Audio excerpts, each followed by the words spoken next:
ప్రియ దేవుని సంఘమా, ఈ చక్కని సమయంలో దేవుని వాక్యమును ధ్యానిస్తూ ఆశీర్వదించబడడానికి, ఆనందించడానికి, బలపడడానికి దేవుడిచ్చిన ఈ మంచి సమయాన్ని బట్టి దేవుణ్ణి స్తుతిస్తూ ఉన్నాను.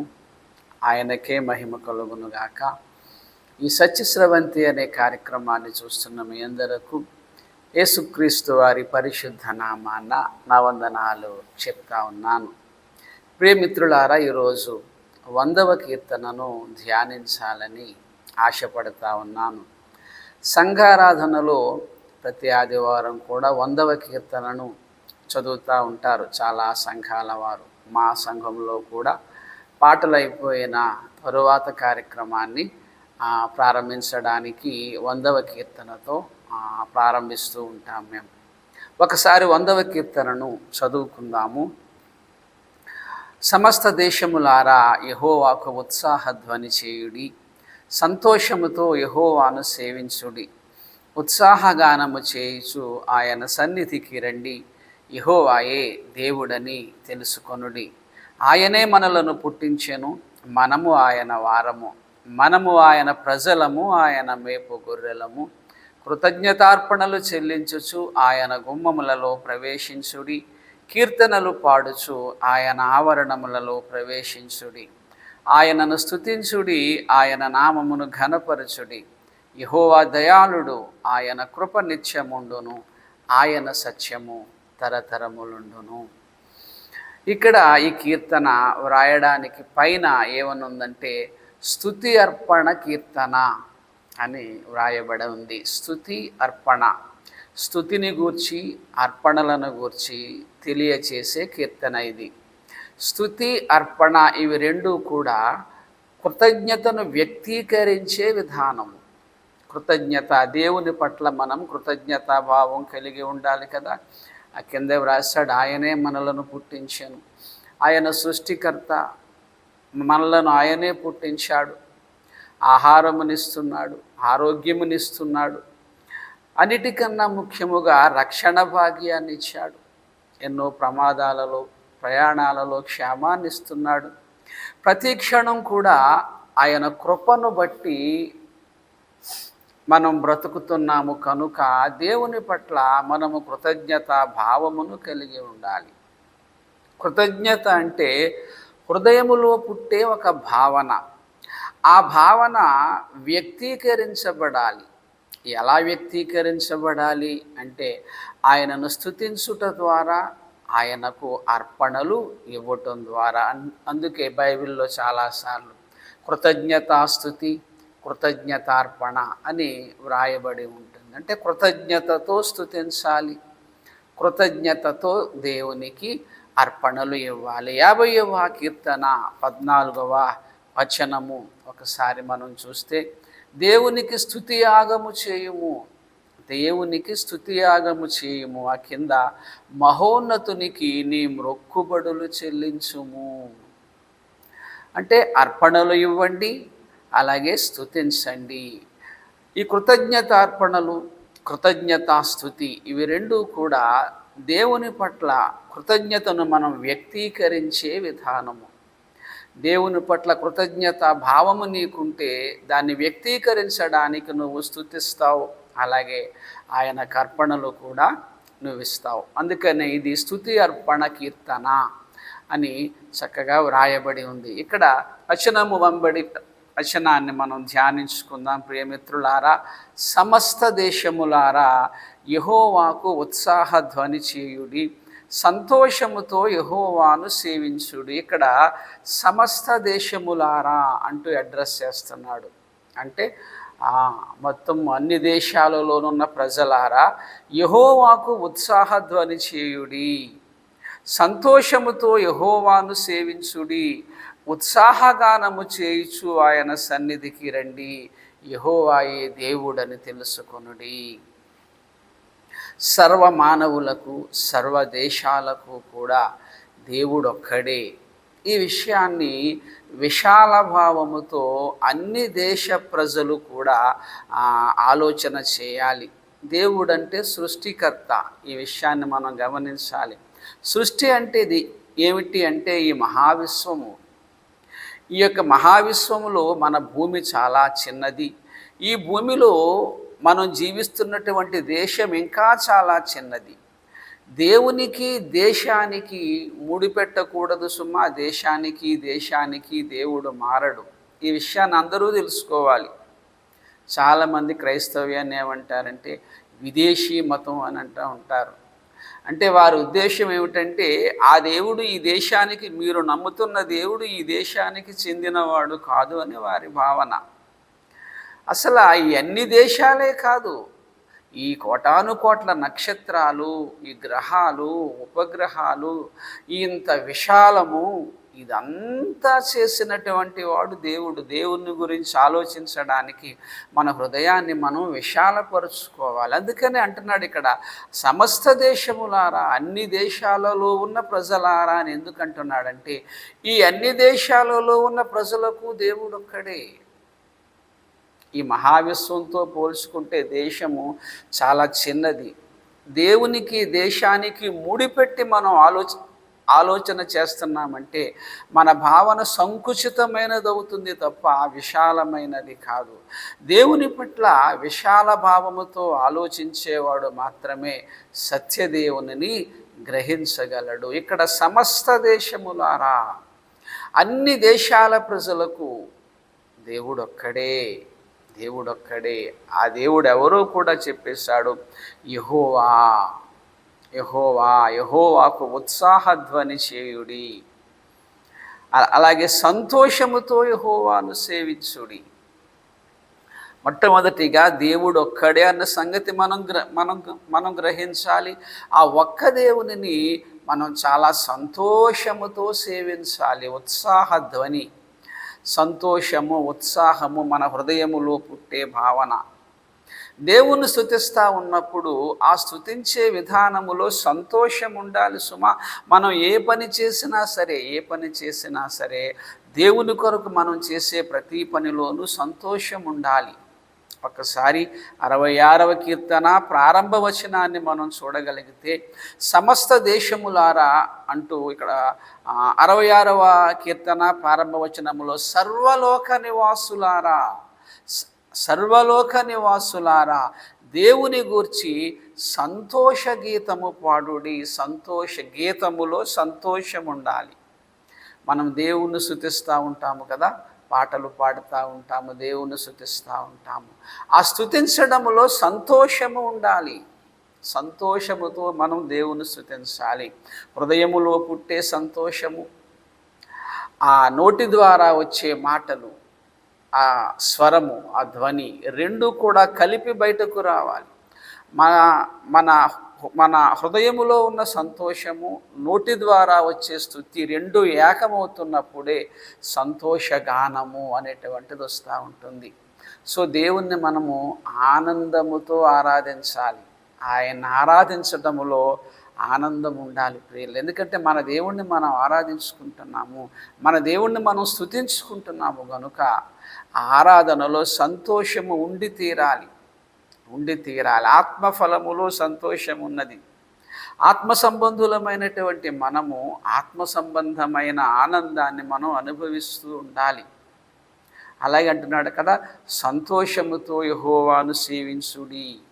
అంటే సంతోషముతో ఆయన సేవించాలంటే సంతోషం లేకుండా కూడా సేవించే విధానం ఒకటి ఉన్నది.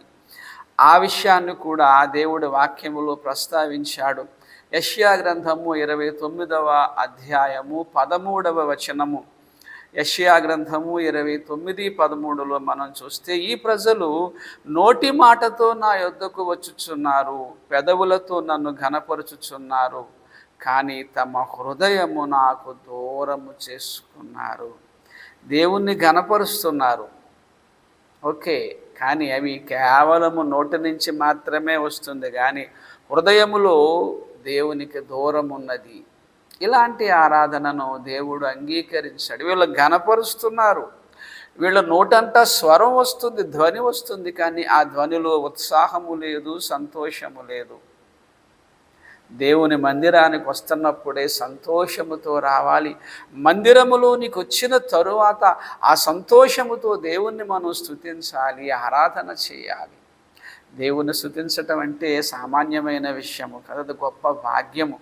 ఈ సంగతి గమనించుకోండి సంఘ బిడ్డలారా. చాలామంది స్తుతి అయిపోయాక వస్తారు, పాటలు అయిపోయిన తరువాత వస్తారు, ఆలస్యంగా వస్తూ ఉంటారు. అలాంటి వాళ్ళు దేవుణ్ణి స్తుతించే భాగ్యాన్ని కోల్పోతున్నారు.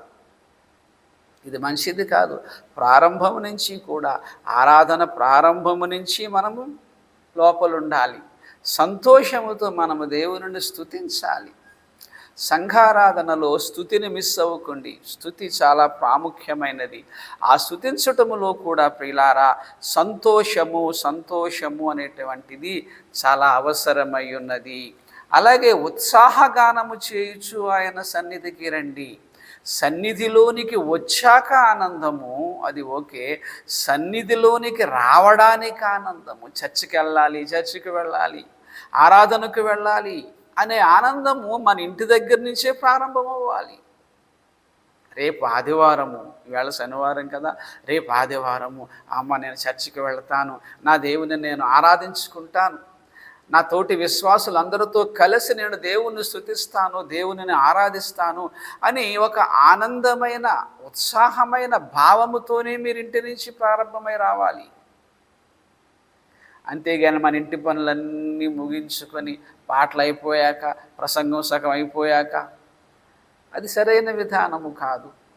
అది పెదవులతో ఘనపరిచేదే తప్ప హృదయములో నుంచి వచ్చినటువంటి భావన కాదు. అలాగే యెహోవాయే దేవుడని తెలుసుకొనుడి, యెహోవాయే దేవుడని తెలుసుకొనుడి. ప్రియ దేవుని సంఘం, మనం గమనించవలసినది ఏమిటంటే భక్తి జీవితంలో సత్యదేవుడెవరు? ఈ కాలంలో చాలా సిద్ధాంతాలు ఉన్నాయి కదా. ఓకే, ఇలాంటి పరిస్థితులలో దేవుడు ఎవరై ఉంటాడు, దేవుడు ఉన్నాడు అనే విషయాన్ని మనం గ్రహించాక ఆ దేవుడు ఎవరై ఉంటాడు,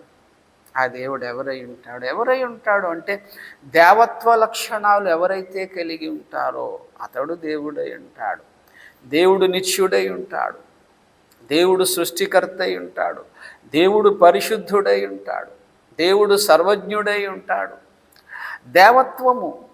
దేవత్వ లక్షణాలన్నీ కూడా మరి ఎవరికి ఉంటాయో ఒకసారి గ్రంథాలను చదవండి.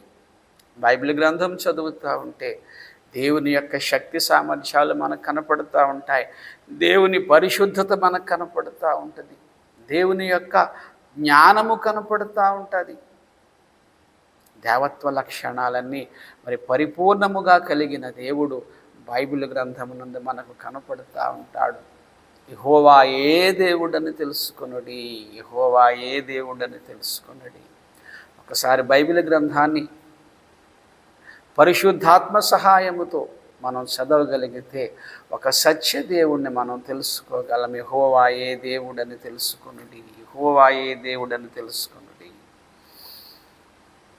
ఇక్కడ మనం గమనించవలసిన మరొక ప్రాముఖ్యమైనటువంటి విషయం ఏమిటి అంటే యెహోవాయే దేవుడని తెలుసుకొనుడి అని వ్రాయబడి ఉన్నది గనుక యేసుక్రీస్తు దేవుడు కాదు, పరిశుద్ధాత్ముడు దేవుడు కాదు అనే భావం అయితే అందులో లేదు.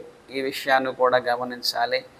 యెహోవాయే దేవుడని తెలుసుకొనుడని ఇక్కడ ఉన్నది గనుక యేసుక్రీస్తు దేవుడు కాదు అనే భావం అయితే అందులో లేదు.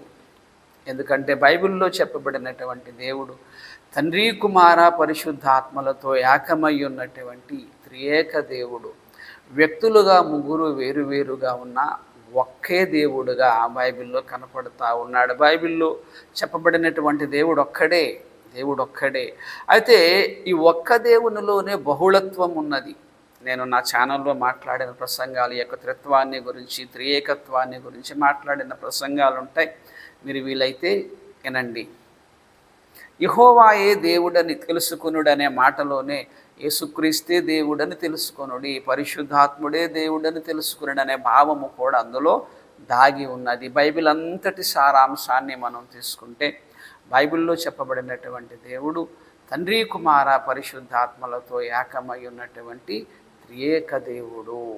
సో యెహోవాయే దేవుడు అనే మాటలోనే యెహోవా దేవుడు ఉన్నాడు, యేసుక్రీస్తు ఉన్నాడు, పరిశుద్ధాత్ముడు ఉన్నాడు. అలాగని మనకు ముగ్గురు దేవుళ్ళు లేరు. We have one God in 3 persons. ఆ సంగతి మరి నా ఛానల్లో ఉంటుంది, చూడండి మీరు. అలాగే యెహోవాయే దేవుడని తెలుసుకున్నాడంటూ ఆయనే మనలను పుట్టించెను. ఆయనే మనలను పుట్టించెను. మనము ఆయన వారము. మనము ఆయన వారము. దేవుడు సృష్టికర్త. దాని ఫుట్నోట్లో ఏమనుందో తెలుసా? ఆయనే మనలను పుట్టించెను అనే దాంట్లో మనలను మనమే సృజించుకొనలేము. సృష్టము సృష్టికర్త కానేరదు. ఆ విషయాన్ని గమనించాలి. సృష్టికర్త సృష్టము కానేరడు. దేవుడు సృష్టికర్త. ఆయన సృష్టింపబడిన వాడు కాదు. ఆయన సృష్టించే దేవుడు. మనలను మనము సృష్టించుకొనలేము. ఏ మానవుడు కూడా ఇంకొక మానవుడిని సృష్టించలేడు. సృష్టికర్త ఒక్కడే. ఆయనే మనలను పుట్టించెను. అలాగే ఈ పుట్టించెను అనే మాటలో 2 జన్మలు కూడా ఉన్నాయి. మొదటి జన్మ తల్లిదండ్రుల గర్భం నుంచి బయటికి రావటం. 2వ జన్మ రక్షణ జన్మ కూడా ఆయన ద్వారానే మనకు కలుగుతుంది. ఒకసారి చూడండి మిత్రులారా, యెషయా గ్రంథము 43వ అధ్యాయము ప్రారంభవచనము. యెషయా 43 ప్రారంభవచనము. కావున యాకోబు నిన్ను సృజించిన వాడగు యెహోవా, ఇశ్రాయేలు నిన్ను నిర్మించిన వాడు ఎలాగు సెలవిచ్చుచున్నాడు, నేను నిన్ను విమోచించి ఉన్నాను. సృష్టించిన వాడే విమోచించాడు. సృష్టించడం, మనలను పుట్టించాడు. అది మొదటి జన్మ. 2వ జన్మ విమోచించటం, అంటే పాపము నుంచి మనలను విమోచించటం. మానవులందరూ పాపులే.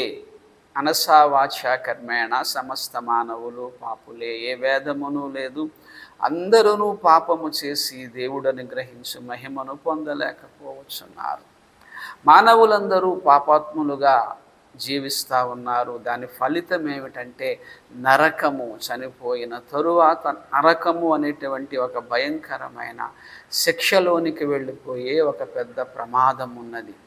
ఆ ప్రమాదము నుంచి తప్పించడానికి ప్రభువైన యేసుక్రీస్తు భూమి మీదకు మానవుడిగా వచ్చాడు. తన పరిశుద్ధ రక్తాన్ని సిలువలో చిందించాడు.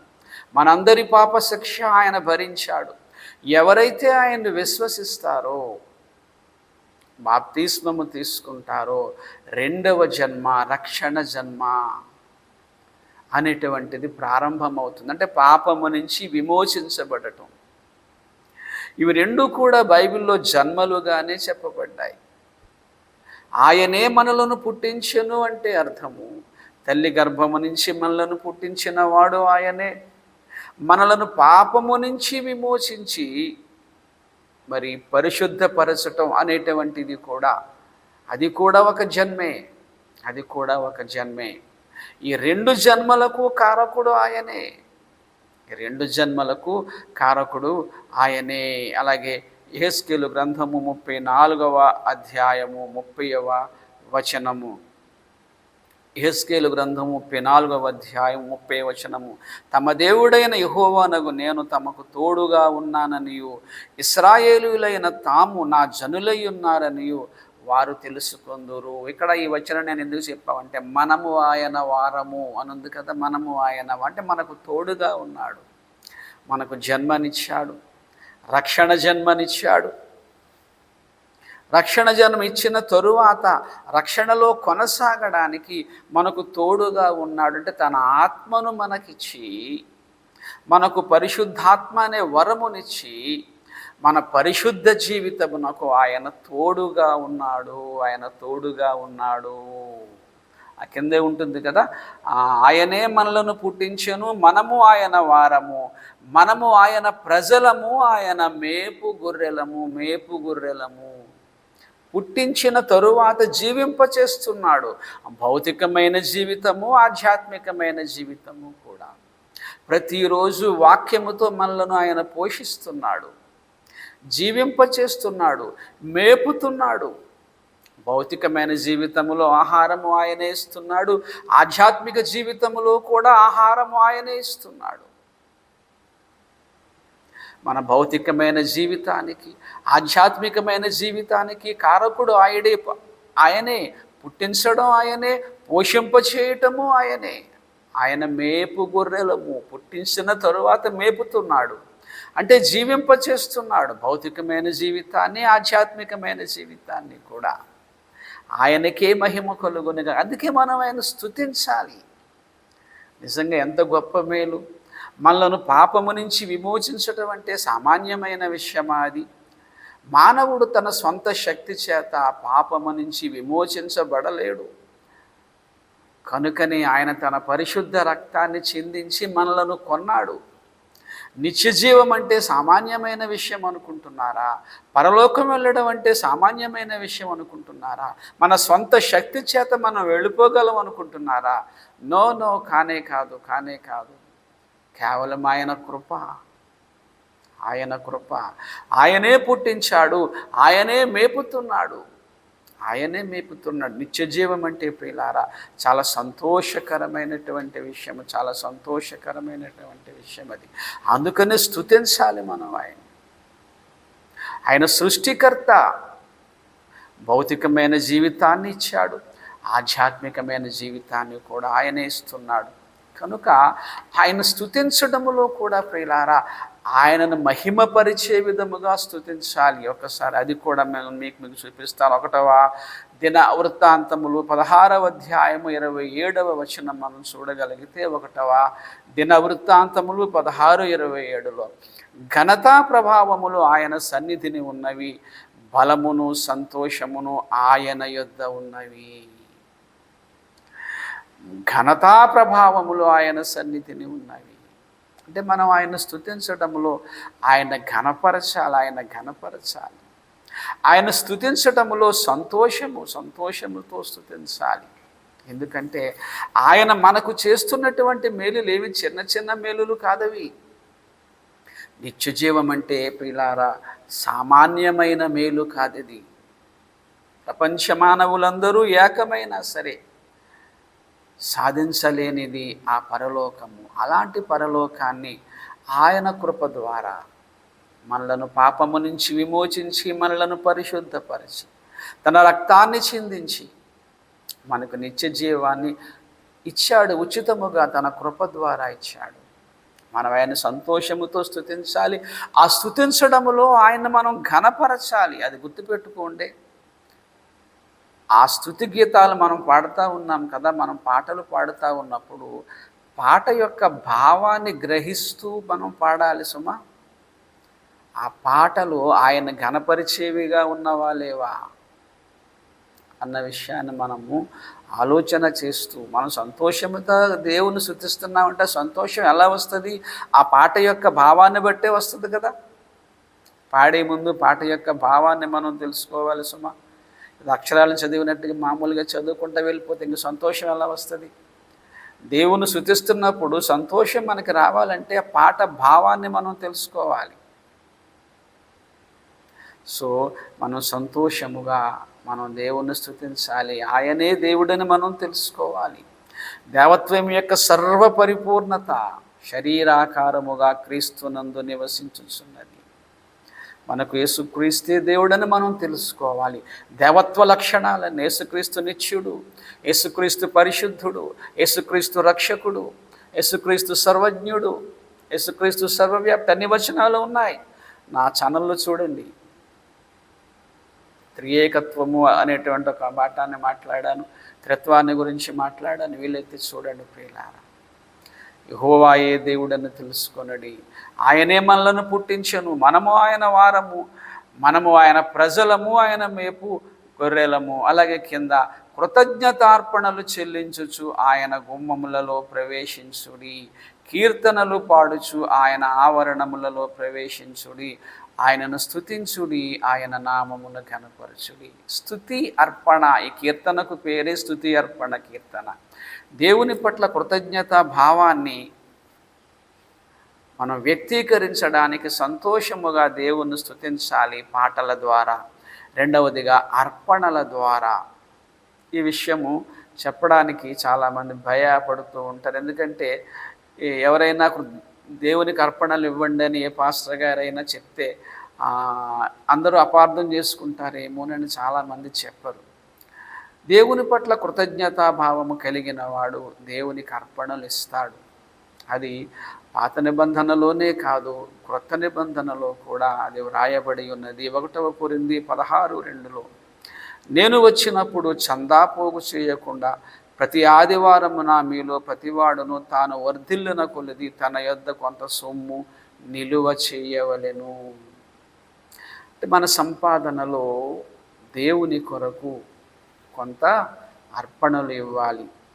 పాత నిబంధనలో దశమ భాగం అని ఉంది కదా. కొత్త నిబంధన వచ్చినప్పటికీ దశమ భాగము అనేటువంటిది లేదు అని చాలామంది ఆర్గ్యుమెంట్ చేస్తూ ఉంటారు. అర్పణలు ఉన్నాయి కదా, వర్ధిల్లిన కొలది ఇవ్వమంటున్నాడు కదా. అంటే అర్థం ఏమిటి? దశమ భాగం అనే ఆజ్ఞను కొట్టివేసినట్టు అక్కడ కాదే.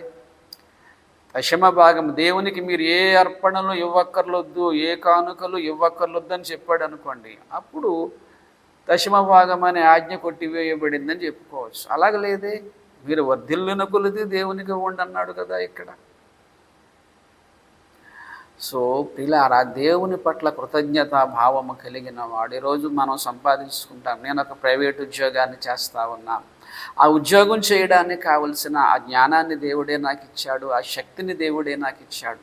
కనుక ఆ ఉద్యోగం చేస్తున్నాను, ఉద్యోగం ద్వారా కొంత నేను సంపాదించుకుంటున్నాను. ప్రతీ నెల కూడా నా సంపాదనలో దశమ భాగము కన్నా ఎక్కువగానే దేవునికి ఇస్తూ ఉంటాను. నేను ఈ యొక్క విషయాన్ని చెప్పడానికి చాలా సంతోషిస్తున్నాను. నా దేవుని పట్ల నన్ను పుట్టించాడు, నాకు జీవితాన్ని ఇచ్చాడు, నాకు ఆరోగ్యాన్ని ఇస్తున్నాడు, నన్ను పోషిస్తున్నాడు, నా అవసరాలు తీరుస్తున్నాడు. అన్నిటికన్నా ముఖ్యముగా మరి నా పాపము కొరకు ఆయన సిలువలో బలియాగమయ్యాడు, తన ఆత్మను నాకు ఇచ్చి నన్ను పవిత్రపరిచాడు. ఈ అన్నిటి పట్ల దేవుడంటే నాకు కృతజ్ఞతా భావము ఉన్నది గనుక దేవుడు నాకు ఇచ్చిన ఉద్యోగములో నేను సంపాదించుకుంటున్న దాంట్లో 10వ భాగం కన్నా ఎక్కువగానే దేవునికి నేను ఇస్తూ ఉంటాను. ఈ విషయాన్ని గొప్పగానే చెప్పుకోవటం లేదు కానీ సంతోషముతో చెప్పుకుంటున్నాను, నా దేవునికి నేను అర్పణలు ఇస్తున్నాను అని. దేవునికి కానుకలు ఇవ్వటం అనేటువంటిది నేటి క్రైస్తవ సమాజంలో కూడా పెద్ద వివాదమైపోయి కూర్చుంది. అన్యులు ఎలాగా విమర్శిస్తారు, అది వేరే విషయము. వాళ్ళు బైబిల్ని దేవునిని తప్పు పట్టాలన్న ఉద్దేశంతో వాళ్ళు చూస్తూ ఉంటారు కనుక వాళ్ళు ఏదో విమర్శిస్తూ ఉంటారు. క్రైస్తవులు కూడా విమర్శిస్తే ఎలాగా? దేవునికి కానుకలు ఇవ్వమని బైబిల్లో అనేకమైన వచనాలు ఉన్నాయి కదా, కొత్త నిబంధనలోనూ ఉన్నాయి, పాత నిబంధనలోనూ ఉన్నాయి కదా. దాన్ని క్రైస్తవులమైన మనమే విమర్శిస్తే ఎలాగా? అర్థం ఉందా దానికి? అయితే దేవుని కొరకు ఇచ్చినటువంటి కానుకలు దేని కొరకు వినియోగించబడుతున్నాయి అనే విషయాన్ని ఆలోచించాలి. అది ప్రాముఖ్యమైనది. దేవుని కొరకు మనం కానుకలు ఇస్తాము కదా, ఆ చందా డబ్బులు మొట్టమొదటిగా అవి దేవుని సువార్త కొరకు, సంఘ కార్యక్రమాల కొరకు, సంఘ కాపరి పోషించబడటం కొరకు, పేదలకు సహాయం చేయటం కొరకు, ఇన్ని మంచి పనులకు అవి వినియోగించబడాలి. వాటికి వినియోగించకుండా ఎవరైనా ఒక సేవకుడు కేవలం తన సొంత ప్రయోజనాల కొరకే లేదా తాను విలాసవంతంగా బ్రతకటం కొరకే వినియోగించుకుంటున్నాడు అనుకోండి, అది తప్పు, దాన్ని ఖండించండి. అంతే తప్ప అర్పణలు తప్పు అంటే ఎలాగా? దేవునికి కానుకలు ఇవ్వటం తప్పు కాదు, ఆ కానుకలు సద్వినియోగపరచబడకుండా దుర్వినియోగపరచబడుతుంటే అది తప్పు. ఏది తప్పో దానిని ఖండించండి. దేవునికి కానుకలు ఇస్తున్నాయి, ఆ దేవునికి కానుకలు వస్తున్నాయి, ఆ కానుకలు కేవలం కాపరి ఒక్కడే వాడేసుకుంటున్నాడు అనుకోండి, పేదలకు సహాయం చేయకుండా సువార్త కొరకు వినియోగించకుండా, అది తప్పు. ఆ తప్పును ఖండించండి. ఏది తప్పో దేనిని ఖండించాలనో ఒక వివేకము కలిగి ఉండాలి మనం. దేవునికి అర్పణలు ఈ సోషల్ మీడియాలో చూస్తూ ఉంటాను, దశమ భాగం అడిగేవాడు దొంగ అని పెడుతున్నారు క్రైస్తవులే. అదేంటిది? దశమ భాగము ఇవ్వని వాడు దొంగ అని బైబిల్ గ్రంథములో ఉంది, మలాకీ గ్రంథములో. దశమ భాగాన్ని నాకు ఇవ్వకుండా మీరు దొంగిలిస్తున్నారు అంటున్నాడు దేవుడు. దేవుడు ఇవ్వని వారిని, దేవుని ధనాన్ని నా యొక్క సంపాదనలో 10% అది నాది కాదు, అది ఫిక్స్డ్. అది నాది కాదు. అది నా సంపాదనలో 10వ భాగము నాది కాదు. అది దేవుని కార్యక్రమాల కొరకు అది వినియోగించబడాలి. అలా వినియోగించకుండా నేనే వాడేసుకుంటే నేను దొంగను. దశమ భాగము ఇవ్వనివాడు దొంగని బైబిల్ చెప్తుంది. మీరు అలాగే గ్రంథంలో చూడండి. అది మనకు కాదు అనకండి. కొత్త నిబంధన కాలంలో కూడా ప్రియులారా దేవుని కొరకు అనేకులు కానుకలు ఇచ్చారు. ఈ కాలంలో కూడా సంఘ కార్యక్రమాలు చాలా ఉన్నాయి. సువార్త ప్రకటించాలి, కరపత్రాలు పంచాలి, బైబిల్స్ ప్రింట్ చేయాలి, పేదవారికి సహాయం చేయాలి. సంఘ కార్యక్రమాల్లో మరి చూడాలంటే ఒక సేవకుడు తన కుటుంబంతో పోషించబడాలి. ఇవన్నీ జరగాలంటే కానుకలు ఇవ్వాలి. దేవుని పట్ల కృతజ్ఞతాభావము కలిగిన వాడు దేవుని సేవ కొరకు కానుకలు ఇస్తాడు. దేవునికి అర్పణలు ఇవ్వని వాడు దేవుని పట్ల కృతజ్ఞత లేనివాడు. అది నీకు దేవుడు ఒక ఉద్యోగాన్ని ఇచ్చాడు, లేదా నీ వ్యాపారంలో లాభాన్ని నీకు ఇస్తున్నాడు, నీకు ఆరోగ్యాన్ని ఇస్తున్నాడు, అన్నిటికన్నా రక్షణ భాగ్యాన్ని నీకు ఇచ్చాడు. నీ సంపాదనలో 10వ భాగం దేవుని ఇవ్వడానికి ఏంటి బాధ నీకు? అన్యులు విమర్శిస్తున్నట్లు క్రైస్తవులు విమర్శించడం ఏమిటండి? నో. కృతజ్ఞతార్పణలు చెల్లించవచ్చు. ఆయన గుమ్మములలో ప్రవేశించండి. నా జీవితంలో దేవుడు నాకు ఎంత మేలు చేశాడు కనుక నా సంపాదనలో దేవునికి నేను అర్పణలు ఇస్తాను అని సంతోషముతో దేవునికి అర్పణలు ఇవ్వాలి. అది కూడా సంతోషముతోనే ఇవ్వాలి. సంతోషముతో దేవుని స్తుతించాలి, సంతోషముతో దేవునికి కానుకలు ఇవ్వాలి. అది కూడా చూడండి, 2వ కొరింథీయులకు రాసిన పత్రిక 9:7 ఉంటుంది. దేవుడు సంతోషముగా ఇచ్చు వారిని ప్రేమించును. సణుగుకుంటాం ఇలా ఇస్తే ఆయన ఇష్టపడ్డాడు. దేవుని కొరకు సంతోషముగా ఇవ్వండి. దేవుని కొరకు అర్పణలు ఇవ్వటం అదొక మంచి అలవాటు. నాకు బాల్యము నుంచి ఉన్నది, ఎప్పటి వరకు ఉన్నది. నేను ఉద్యోగం చేసినంతకాలం అలా ఇస్తానే ఉంటాను. నేను బ్రతికినంత కాలము, నేను సంపాదిస్తున్నంత కాలము నా దేవుని సేవ కొరకు నేను ఇస్తానే ఉంటాను. అది దేవుని కార్యక్రమాల కొరకు అవి వినియోగించబడుతూ ఉండాలి. ఇదొక మంచి అలవాటు, క్రైస్తవ కుటుంబంలో ఉండవలసిన మంచి అలవాటు.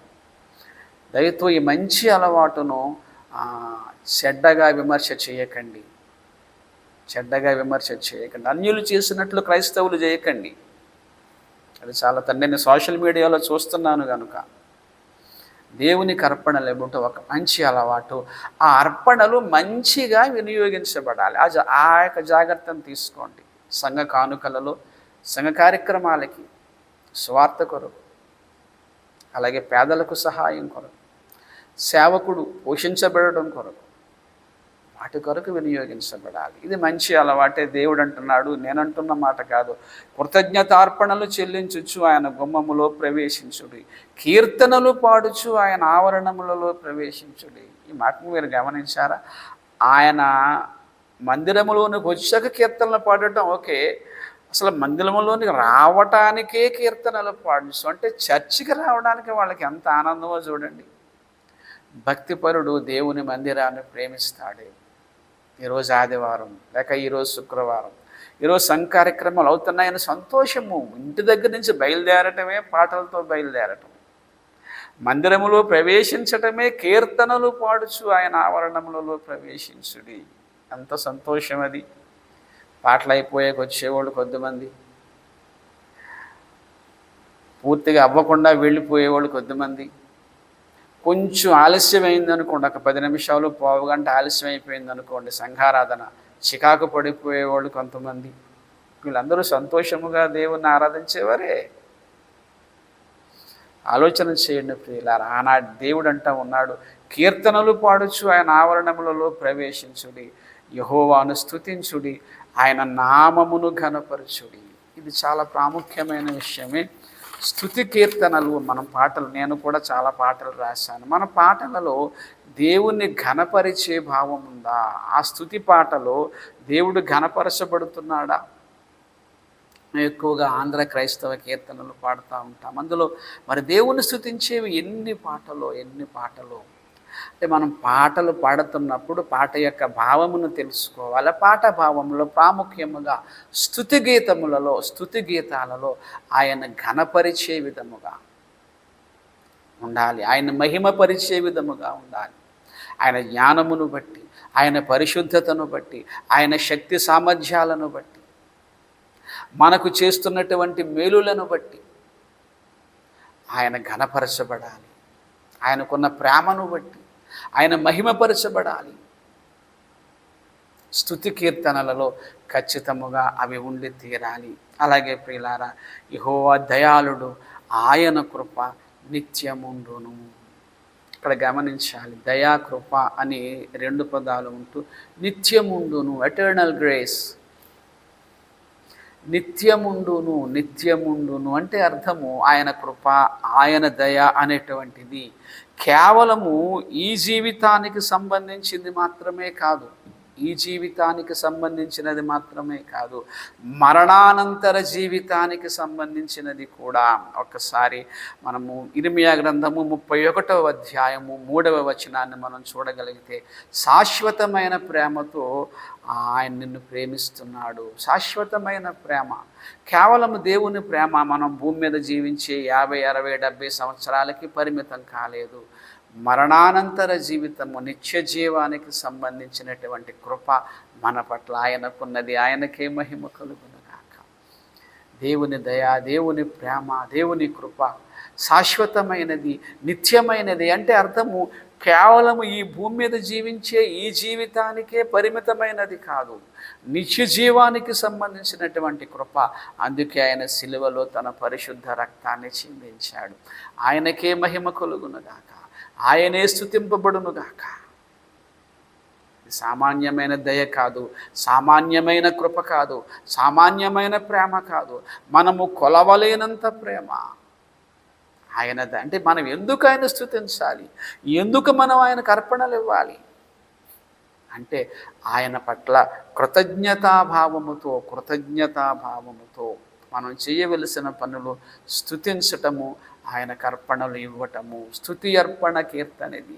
యెహోవా దయాళుడు, ఆయన కృప నిత్యముండును. అలాగే చివరిగా ఆయన సత్యము తరతరములుండును. ఇక్కడ సత్యము అంటే అర్థము ఫెయిత్ఫుల్నెస్, అంటే విశ్వాస్యత, అంటే ఆయన నమ్మదగినవాడు. అది ఇక్కడ ఆయన సత్యము అంటే అర్థము, ఫెయిత్ఫుల్నెస్ అంటే అర్థము విశ్వాస్యత, ఆయన నమ్మదగిన దేవుడు. ఒకసారి చక్కని మాట 89:33లో మనం ఒక్కసారి చూస్తే, నా కృపను బొత్తిగా 89వ కీర్తన 33వ వచనము, నా కృపను బొత్తిగా ఎడమ చేయను, అబద్ధికుడనైన విశ్వాస్యతను విడువను. ఆయన ఒక వాగ్దానం చేశాడంటే ఇచ్చి తీరుతాడు. నిత్య జీవాన్ని ఇస్తానని వాగ్దానం చేశాడు, ఖచ్చితంగా ఇస్తాడు ఆయన. నువ్వు ఆయన విశ్వసిస్తే. ఆయన మేలు చేయు దేవుడు, ఆయన విశ్వాస్యత కలిగినటువంటి వాడు, నమ్మకమైనటువంటి దేవుడు ఆయన్ని. ఇది అనుభవించిన వాళ్ళకే అర్థమవుతుంది. ఆధ్యాత్మిక జీవితం అంతానండి అనుభవంతో కూడుకున్నదేనండి. అనుభవించిన వారికి తెలుస్తుంది. ఆయన మాట ఇచ్చి తప్పే దేవుడు కాదు. ఆయన వస్తానన్నాడు, వస్తాడు. లోకానికి తీర్పు తీరుస్తాడు, మనల్ని నిత్య జీవానికి తీసుకెళ్తాడు, పరలోకానికి తీసుకెళ్తాడు. దాని కొరకే మనం ఈ నిరీక్షణ, దాని కొరకే సిద్ధపాటు. కనుక ప్రియులారా, 100వ కీర్తన అంతా మనం ధ్యానం చేస్తే దేవుడు మన పట్ల చూపిస్తున్నటువంటి ప్రేమ, కృప అక్కడ వ్రాయబడి ఉంది.